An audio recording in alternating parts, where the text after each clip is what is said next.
leen di nuyu bu baax a baax am nañ nag ay victoire mën nañ ko wax parce que il faut qu'on soit un peu du travail du peu de travail que nous faisons wax naa ne bu ñu amee masse critique bu war rek nit ñi dañu déglu ñu bàyyi xel yëg nañ ne waa France ñi ngi waaj a mettre à disposition normalement Air Sénégal ak Air France pour ñu jóge foofu sénégalais yi nga xam ne ñoo fa nekkoon càng fa dégg ngeen leen dimanche bi passé ñoom liñ wax yëpp ginnaaw ci loolu sénégalais yooyu ñi ngi li xool na lañuy jëlee avion yooyu pour ñibbisi fii beneen mbir bi nga xam ne tamit xaronoon ci suñu tànk tubay ànd ceeg yéen moo di li nga xam ne moo di rapatriement ñi nga xam ne dañoo wàññeeku ci feebar bi di Covid-19 nekk bitim réew waa diaspora bi yépp doon ko naqarlu mu nekkoon lu tiis ndax mébétu doomu aadama bu génnee liggéey wàccee liggéey mën nañoo wax ne mébétam bu mujj dañ ko war a defal kon loolu timit ñun bokkoon nañ ci ñi nga xam ne déglu ngeen ci Mamadou Mansour Diouf xam-xamam ñëw ci loolu ma bokkoon ci collectif bi dégg ngeen ci ki nga xam ne moo di Assane Dioma Ndiaye avocat lam ci waxoon dégg ngeen ci ki nga xam ne moo di Serigne Mor Mbaye psychologue bi mu ci waxoon loolu yëpp nag buñ ko doon def li may wax rek dañoo jëlale woon su bopp ne askan wi moo taxoon ñu ko doon def kon bu nekkee ne dellu ci ginnaaw am na ci dogal yooyu ba mu jër njeexital te nit ñi sant yàlla bu baax a baax waxoon nañ fii tamit donc may wax ne il faut que nit ñi dina bàyyi sax léegi di tontu ñi nga xam ne duñ ma déglu di focus ci li ñu war a wax avancé parce que defe naa loolu mooy jural njariñ nit ñi parce que liñ jot ci xibaar waa France baaxee ñu ko muy communiqué boo xam ne day jaadu sax ñu liir ko ci waa France lañu wax dañuy déglu bu baax ne dégg nañ ne waa France ñoom ñi ngi nekk ci avion Air Sénégal wala Air France pour ñu dellu si waat voilà c'est très important waaye président de la République ci jàngatu ñu baree bari ma liiral leen rek une journaux yu baree bari tey jàng nañ ne est-ce que fi nekk nii moom ci boppam nekkul général boo xam ne sumb na guerre dem ba ci biir mu bàyyi troupe bi dan ñàkk pexe mu ne comme pexe amatul nag lu golo xam bootee doomam leen dellu siwaat ci li nga xam ne moom la jël ci ay mesures jël ci réaction avocat maître Abdoulaye Tine bi nga xam ne bokkoon na ci collectif ci rapatriement bi jël timit ki nga xam ne moo di docteur Marie Khemesse Ndiaye li naa leen wax lu tax Sénégal tey jii nañu tàmbale d'abord situation sanitaire bi mais laata loolu lu tax may wax ne nañu continuer di am masse critique boo xam ne dafa am njariñ xam masse critique ba mu am njariñ boo xam ne lépp looy wax nañ ko teg ci yiw bañ saaga amul njariñ parce que wala fi dañuy wax ne ñi tàmm saaga ñëpp boo xoolee ci yarin wala kon nañ koy moytundiku amul njariñ li am njariñ mooy poser le vrai débat ci table bi ñoom ñu joxe seen position nga indi beneen position mu nekk débat yow nga déglu xol ban débat ban lan moo ci yenu maanaa ci wax ci ndax tey dinaa leen wax ne président de la République le président Macky Sall ci boppam dafa séddee ci ay pression yu baree bare bu jóge fu ne kon may wax ne rek li am solo bu am solo mooy lii ñun ñu tuddee suñu bopp la famille ñu ci gis seen bopp nañuy continuer di gën a yokk masse critique bi mooy nit ñi di gën a abonné ñu dem ba masse critique ba mën a peser ci yenn décision yi peser nag mooy lan ñuy fexe saa su ne di indi l'information na ko parce que leer na ma ne président agent de renseignement yeeg ñëpp ñu ngi koy jox xibaar yi fii Sénégal loo fi def dama ne ñu yëg ko live bi dañ koy seetaan directement di ko wax parce que am na lu ma ci xam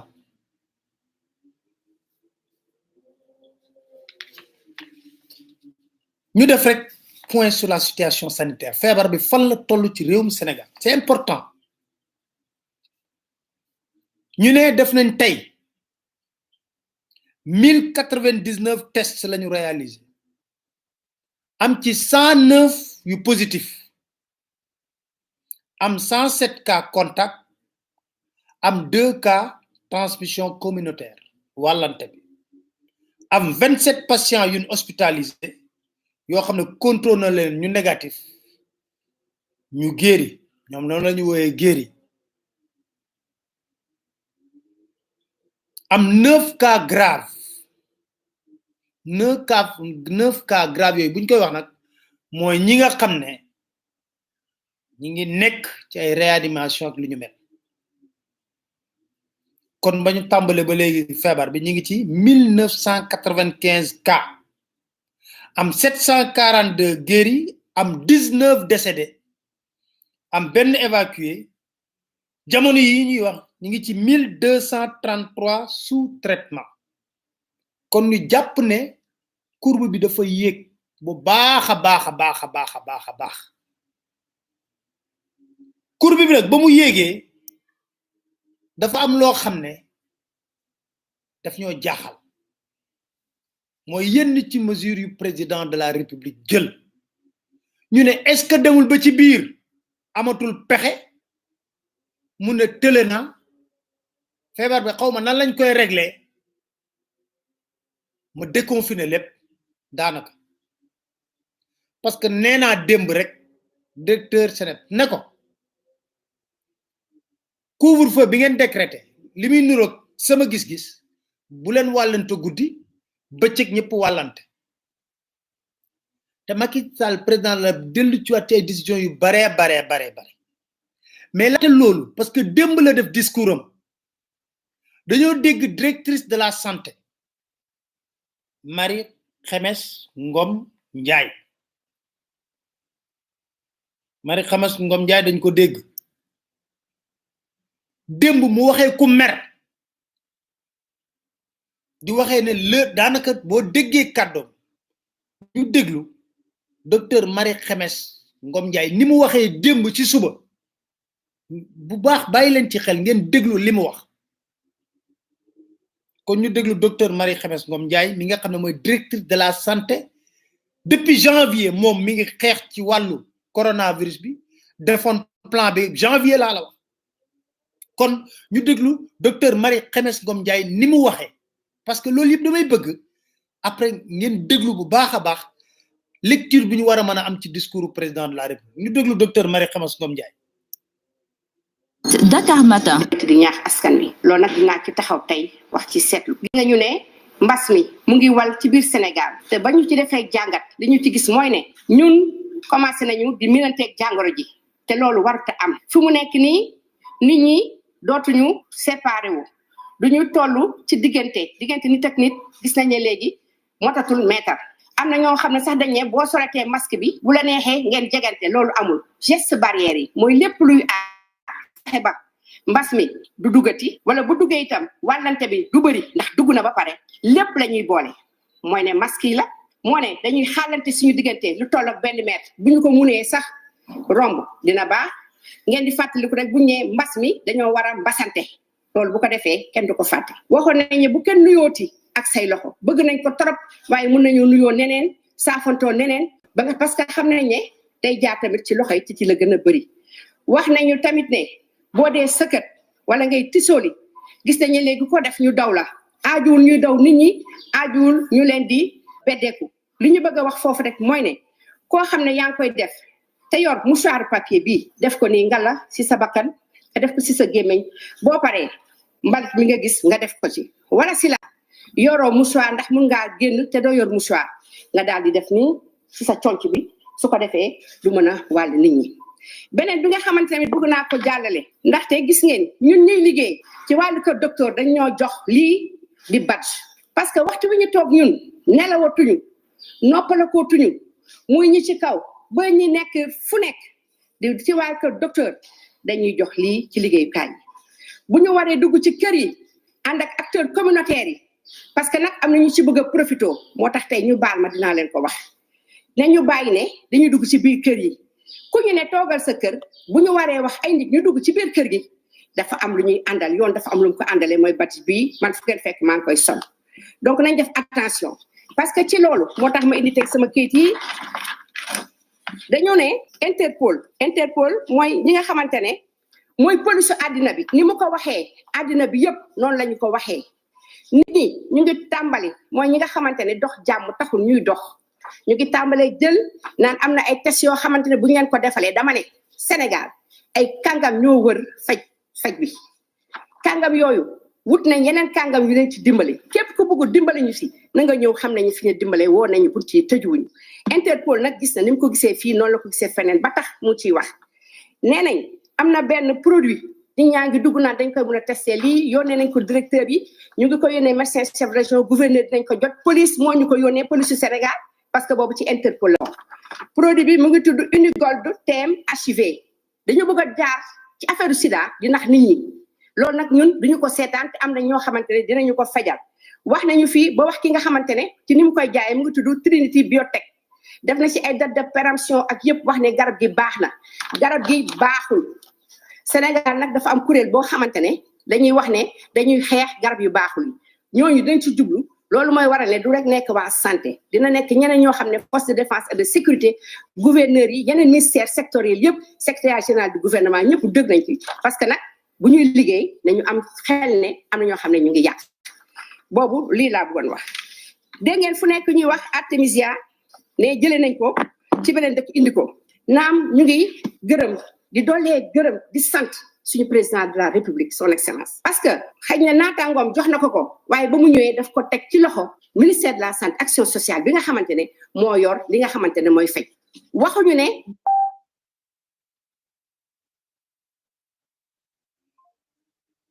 Madagascar baaxul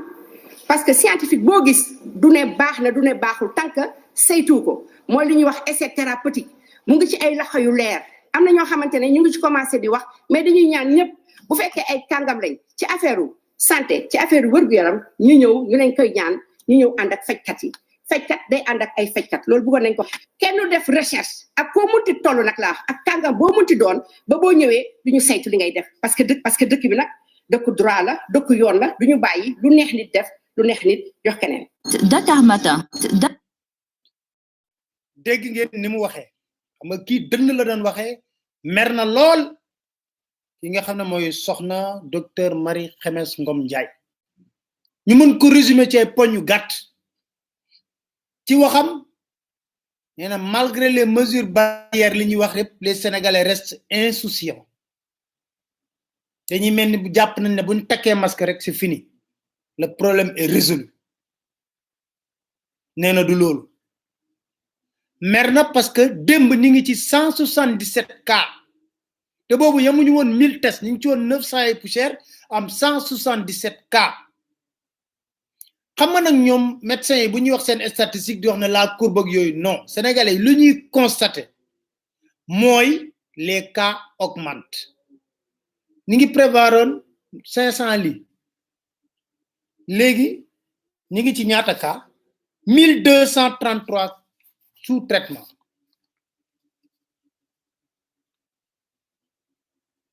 kon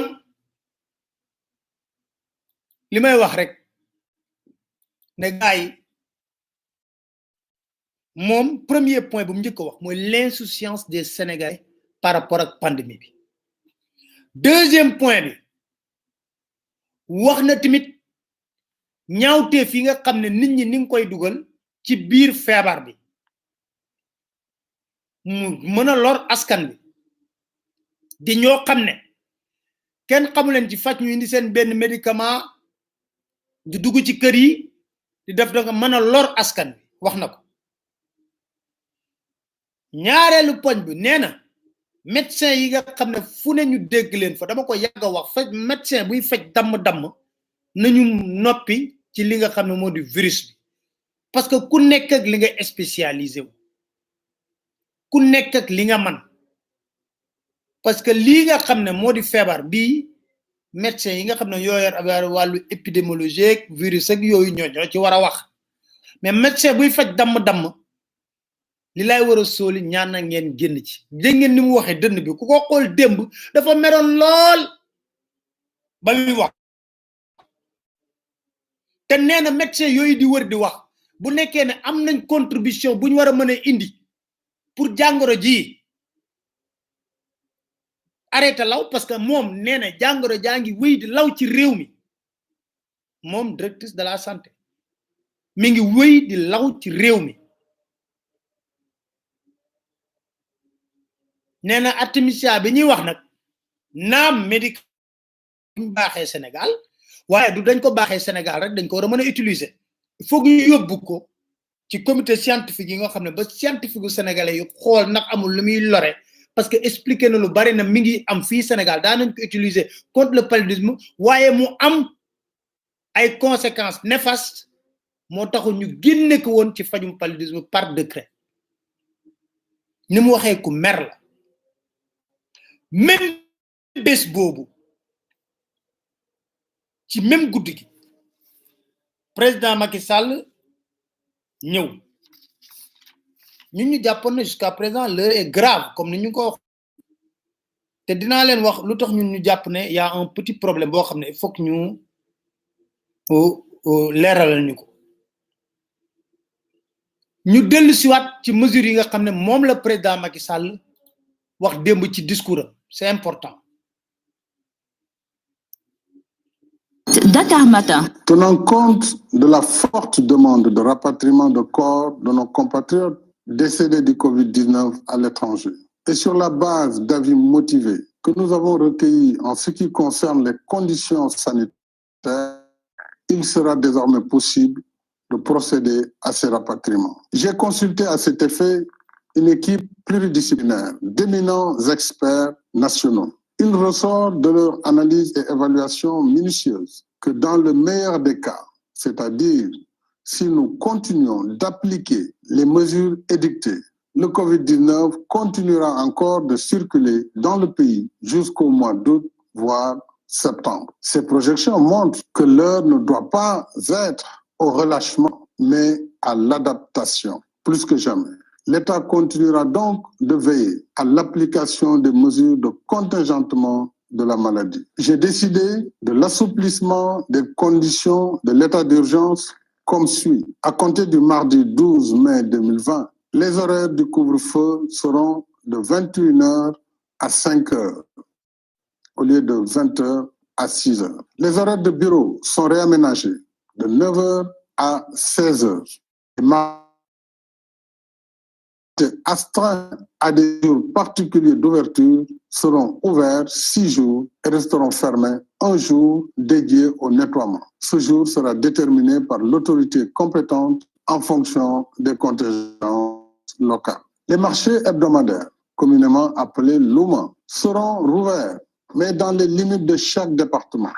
Il sera également procédé à la réouverture des lieux de culte. S'agissant de l'école, les cours reprendront le 2 juin pour les classes d'examen, c'est-à-dire pour les classes de CM2, 3e et terminale, soit 551 000 élèves du public et du privé réunis sur les 3 500 000. L'année scolaire et le calendrier des examens seront adaptés en conséquence. Le gouvernement veillera particulièrement à ce que la fréquentation des lieux de culte, des établissements scolaires et autres espaces publics, des marchés et autres commerces,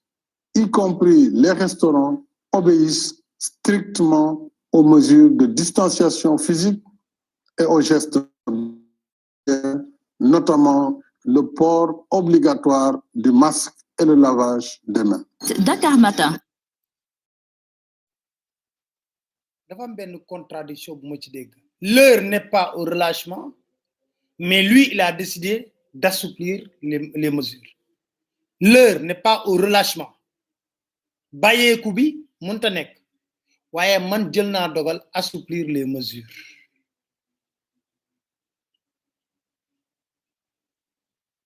mais ñu ñëw ci li nga xam ne d'abord boo ko xoolee démb par rapport aux autres discours le ton est moins solennel xam nga ba muy wax l'heure est grave jour bi muy décréter li nga xam ne moo di urgence sanitaire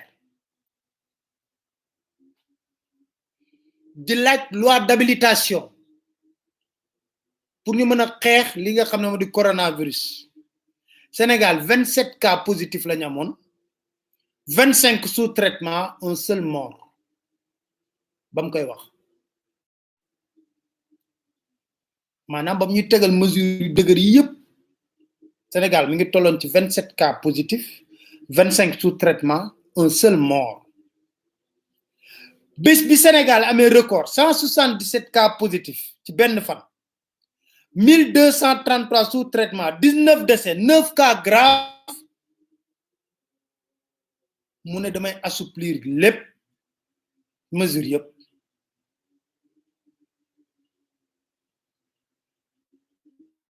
léegi may laaj loolu dañ ko xelal parce que docteur Marie Khemesse Ngom Ndiaye bi ñu ko wax nii ci même jour yolamal ko léegi fi mu nekk nii les Sénégalais sont conscients ils peuvent faire face à kii bi li nga xam ne mooy pandémie bi il faut qu'on fasse très attention parce que ñun amuñu loo xam ne bu ñu ëppee doole mën nañu ko dékku dafa jël ay mesures yu def ci toute logique ci logique am moom nee na je rappelle aux Sénégalais que l'heure n'est pas au relâchement ba pare mu ne j'ai décidé d'assouplir les mesures parce que il faut qu'on soit logique aussi mu ne l'heure n'est pas au relâchement mooy da ngeen war a gën a fagaru gën a taxaw parce que jàngoro jaa ngi fi de il faut ñu xeex ko mesure barrière yi faaw ñu respecter ko mais tey ji lépp nee na yàmbalan parce que buñ mesurer li nga xam ne moom la jël lépp moom ci ay décision il faut que ñu xool ñun foog ñu xool ñu évaluation d'étape couvre-feu lan la ñu jur jàngoro ji guddi rek lay law non c'est pas vrai kon dafa am loo xam ne médecin boo ci wax ak laa la wax mu ne la toll nañ ci foo xam ne am na loo xam ne war nañ ko xoolaat bu baax a baax médecin boo ci wax ak laa la wax dañ lay wax ne la décision yi tey koo ci wax ci médecin yi mën na la décision yi yëpp ñun jural nañu tiitaange parce que dafa indi relâchement ci population bi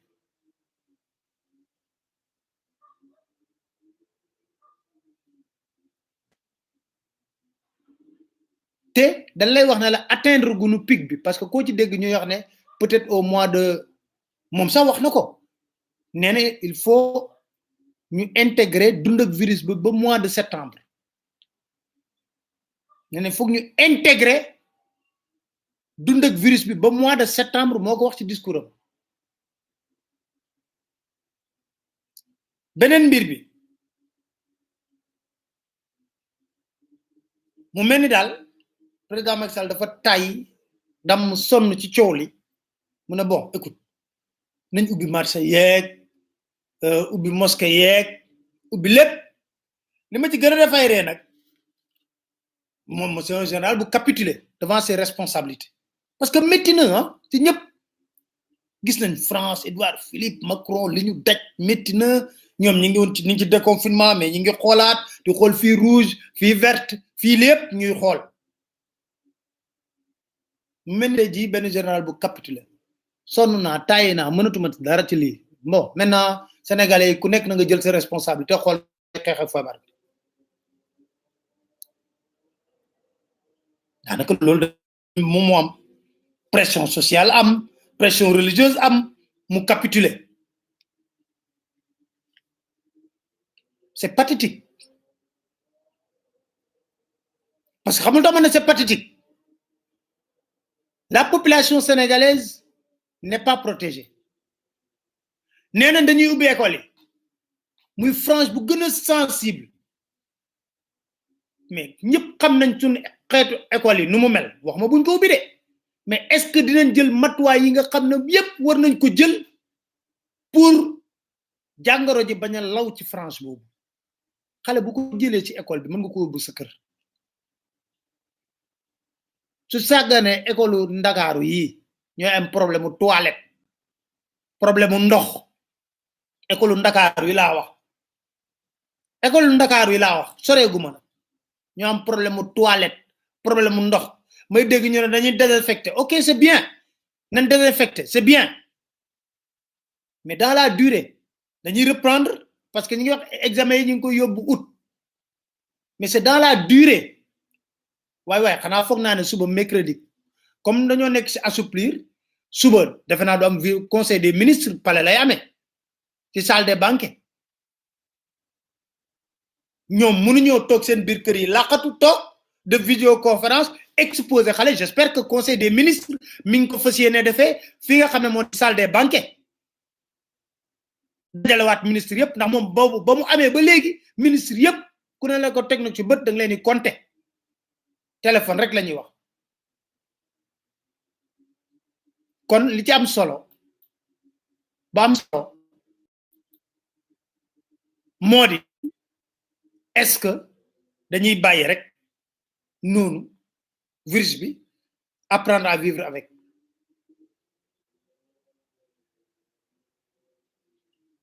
moom leer na ko ne moom garantie yëpp dina ko am pour sa propre sécurité beneen mbir mi il faut ñu wax ci dama dégg ministre de l'intérieur mu ne masque bu lekk 12 personnes la ñuy toléré mu dugg fa est-ce que moom mën na assurer masque yi nekk ci réew mi yëpp bul facilee julli fu ne mu ne 12 personnes yoo fay dugg di julli xam nga loolu ça fait même rire et c'est pas rigolo xanaa kilifa diine yi ñoom ci boppam gàddu mbir mi wax ak seeni taalibe pour ñu jël seen matuwaay mais masque bu nekk 12 personnes ça fait rire d'abord moom premier camouflet mooy préfet jël na moom mooy njiitu préfet jël na li nga xam ne moo di décision tëj marché yi président de la république ñëw na jëlee leen fi lii nañ liggéey lundi ba samedi dimanche ñu raxas marché yi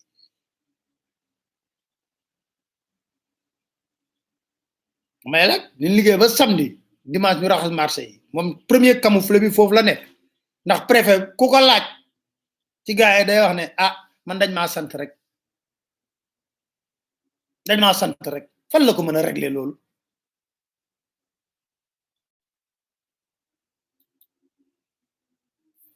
fan la ko mën a régler muy loolu xam nga dañuy wax rek ay décisions yoo xam ne nga xam ne c'est difficile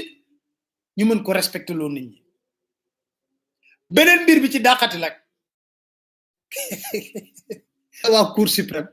xam nga waxoon naa fi waa diaspora bi bala leen bu leen tardal seen bopp ci cour suprême dem leen wax ak président Macky Sall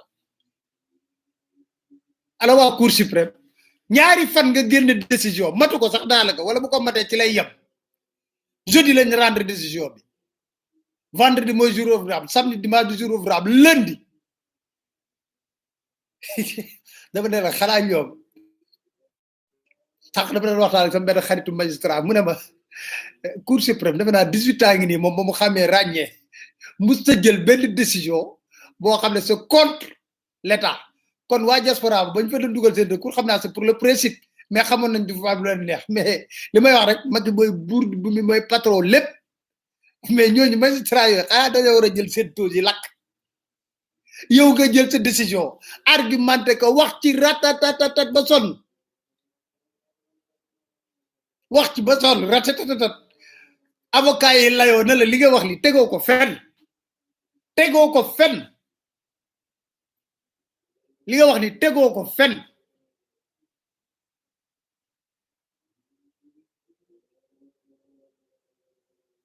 dama ne ñu ne li nga wax ni tegoo ko fenn laa la wax ni tegoo ko fenn amul fenn foo xam ne mën nañ ko fa teg ba nga ko waxee ba noppi président de la république xëy suba teel ne bon yéen waa diaspora bi luñ dal yàgg sàkku ñun nan leen ko permettre ku ko mën indi sa néew fii denc ko waaye léegi ana waa cour suprême ana magistrat yi du humiliation dafa daan rafet ci normal république bi sax ñu trouver benn astuce waaye bon ne waa collectif bi dugal leen seen recours bi peut-être beneen instance judiciaire ñooñu xool na la ñuy fexee ba dugg ci li nga xam ne moo di mbir mi jël li nga xam ne mooy décision bi mais non daa toog na fële bàyyi leen ñu wax ba sonn wax ba bel argumenté mu ne bon écoutez bon seen néew moom xam nga moom léegi ko décision boobu ba njariñ la amati décision boobu ba njariñ la amati mais nag bukki bu yebee wax maa ne parce que président Macky Sall lépp lu mu bëgg ci justice mooy am point barre c'est pas une question de texte beeg loi beeg yooyu non lépp lu mu bëgg moom mooy am cour suprême jël na décision ba pare jël na décision mu wax argumenté ko teg fraction de seconde dindi ko sànni fële cour suprême du Sénégal gàcce la xanaa ñoom seen xam nu ñu sol yooyu toge lañ koy tuddee xaw ma xanaa dañ ko war a buub ñoom ñëpp teg buntu cour suprême taal lakk sotti essence taal lakk parce que li ñuy wax rek li ma sama xarit ma dara 18 ans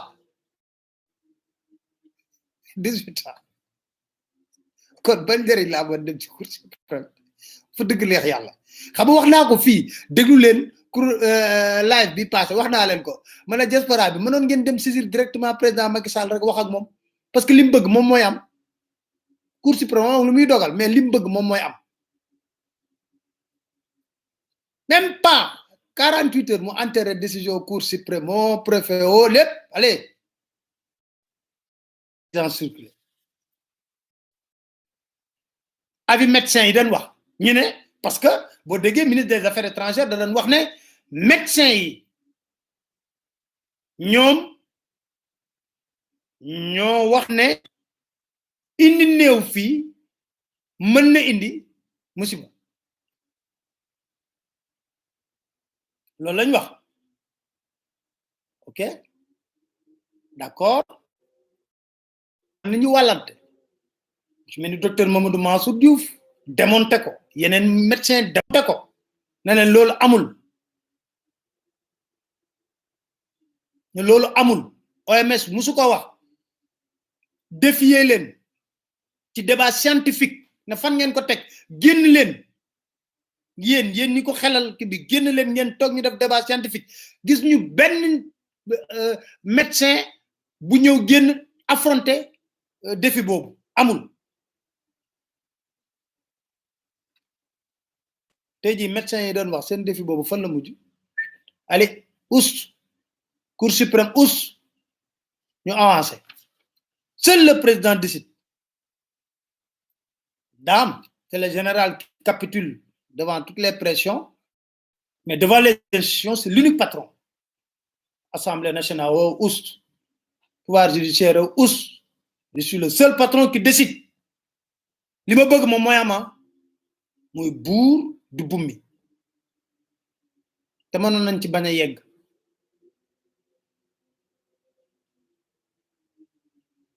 moo tax day jafe li nga xam ne moom la ñu Moustapha Diakhaté waxoon mu bañ a nekk suñu xel parce que Moustapha Diakhaté waxoon nañu ne bañ waxee ne affaire ceeb beeg suukar yeeg marché yi mu ne lépp lu fi génn bu nekkee 500 millions de marché la Macky Sall yow courant signé na ko wala moom moo ci d'accord le président Macky Sall amul tarfatal ay na muy génn